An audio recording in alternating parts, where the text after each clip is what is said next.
నాన్నను గెంటేశారట. ఆస్తి రాసిస్తే ఆశ్రమం లేకుండా చేసిన కూతుర్లట. సికింద్రాబాద్ మారేడుపల్లిలో అమనవీయ ఘటనట. ఒక్కసారి ఆ వీడియో చూద్దాం.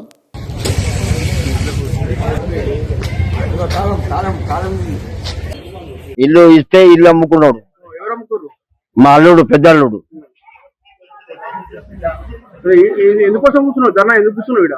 ఎందుకు కూర్చున్నానంటే నా ఇల్లు నాకు కావాలి, నేను నా అమ్మనికి వీలు లేదు అని కూడా చెప్పినాను. ఇంటర్ అమ్మేసిన నేను అప్పులు ఎక్కువైనాయి. నాకు అప్పులు ఎక్కువైనంటే ఎందుకు గురించి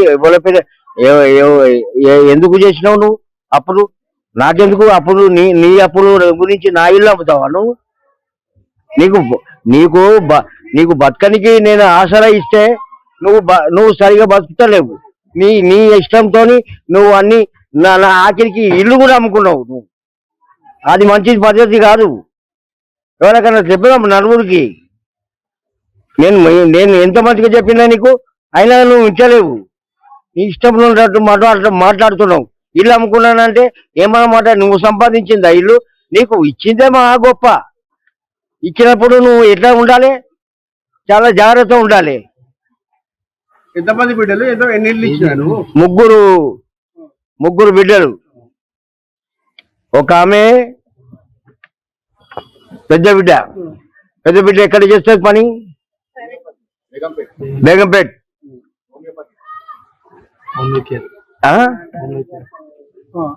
రెండో బిడ్డే గవర్నమెంట్ ఎంప్లాయీ, మెడికల్ దీంట్లో ఎర్రగడ్డ అది కథ.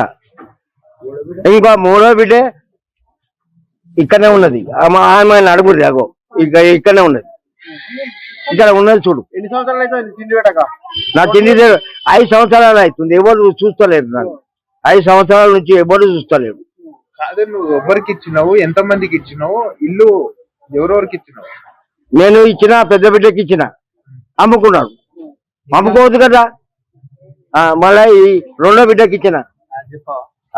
ఆమె ఇక పిల్లంగేది నన్ను సరిగా చూడడం లేదు. నెలకు 1500 రూపాయలు ఇస్తుంది. అంటే 22,000 రూపాయలు కిరాయిలు వస్తాయి.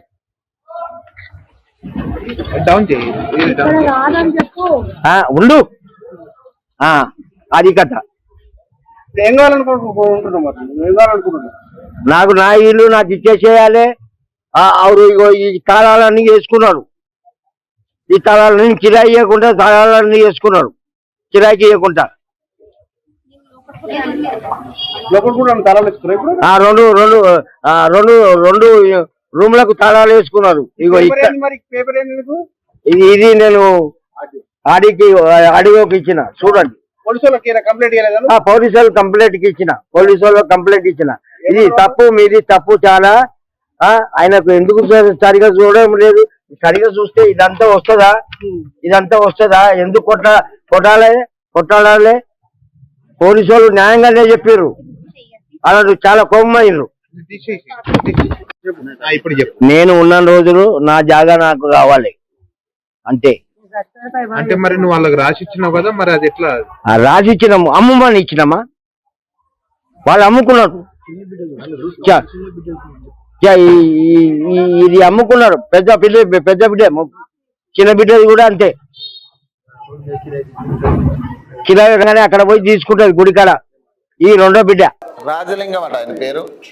కూతుర్లకి ఆస్తి రాసిచ్చిండు. పాప అతని పేరు మీద ఉన్న ఆస్తి అంతా కూతురికి రాసిచ్చినాక ఇక వాళ్ళ ఆస్తులు అమ్ముకుని వాళ్ళు బయటపడ్డారు, అప్పులు తెచ్చుకుని. ఇక ఇతన్ని ఇంటికి కూడా రానిచ్చే పరిస్థితి లేదు. ఇట్లాంటి సిచ్యువేషన్ చూసినప్పుడు మనసు చాలా ఘోరంగా బరువెక్కే పరిస్థితి ఉంటుంది. ఓ తండ్రి తన జీవిత కాల కష్టాన్ని పిల్లలకు దారపోస్తే చివరి దశలో జాగ్రత్తగా చూసుకోవాల్సిన కుమార్తెలు సరిగ్గా అన్నం పెట్టకుండా ఇంటి నుంచి గెంటేసిన అమానుష్య ఘటన గురువారం సికింద్రాబాద్ మారేడుపల్లి 2nd లక్ష్మీనగర్ బస్తీలో చోటు చేసుకుంది. తనకు న్యాయం చేయాలని ఆ తండ్రి కూతుర్ల ఇంటి ముందు నిరసనకు దిగాడు. సికింద్రాబాద్ మారేడుపల్లి 2nd లక్ష్మీనగర్ బస్తీకి చెందిన మహంకాళి రాజలింగం అనే వ్యక్తిని ఇద్దరు కుమార్తెలు భాగ్యలక్ష్మి, ఝాన్సీ ఉన్నారు. ప్రభుత్వ ఉద్యోగిగా రిటైర్డ్ అయిన రాజలింగం జీవిత చరమంకంలో కుమార్తెలు తన బాగోగులు చూసుకుంటారని సంపాదించిన ఆస్తిని ఇద్దరికి రాసిచ్చాడట. అయితే ఆస్తి తీసుకున్న తర్వాత 5 ఏళ్లుగా తనను సరిగ్గా చూసుకోవడం లేదని, కనీసం తిండి కూడా పెట్టడం లేదని రాజలింగం వాపోయాడు. ఇటీవల ఇంటి నుంచి బయటకు గెంటి వేశారని ఆయన ఆవేదన వ్యక్తం చేశారు. తనకు న్యాయం చేయాలని కుమార్తెల ఇంటి ముందు నిరసనకు దిగాడు. పోలీసులు ఆర్డీఓను ఆశ్రయించి న్యాయం చేయాలని కోరాడు. స్థానిక బస్తీ ప్రజలు రాజలింగాన్ని చేరదీసి తాత్కాలికంగా ఆశ్రమం కల్పించారు. ఘటనపై అధికారులు స్పందించి విచారణ చేపట్టాలని స్థానికులు డిమాండ్ చేస్తున్నారట. పాపం ఆస్తి అంతా రాసిచ్చింది, ఇక సొంత కుమార్తెలే కదా, కూతుర్లే కదా, ఇక తర్వాత చూసుకుంటారు, ఇక చూసుకునేది వాళ్ళే కాబట్టి మంచిగా చూసుకుంటారేమని ఆస్తి మొత్తం రాసిచ్చిందట. రాసిచ్చినాక ఏం చేశారు, ఇక బెల్లగొట్టారు, ఇక బయటికి ఫుడ్ కూడా పెట్టకుండా కూడు కూడా పెట్టకుండా బయటికి వెళ్ళగొట్టాడు. ఇప్పుడు ఆయన పాపం కూతుర్ల ఇంటి ముందు దీక్ష చేయాల్సిన సిచ్యువేషన్ వచ్చింది ఆ తండ్రికి.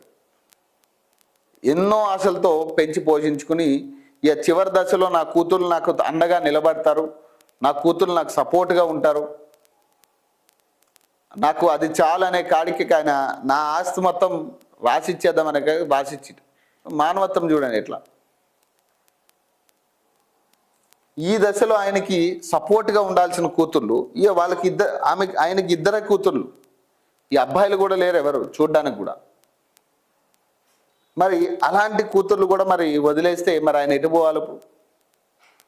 ఇప్పుడు ఆయన ఏమంటున్నాడు, కనీసం నేను చనిపోయే వరకైనా కూడా నా ఇల్లు నా దగ్గరే ఉండాలి, నేను అదే ఇంట్లో ఉండాలి అనేది ఆయన కోరిక. ఇప్పుడు ఆ ఇల్లుని అమ్మేసినామంటున్నారట.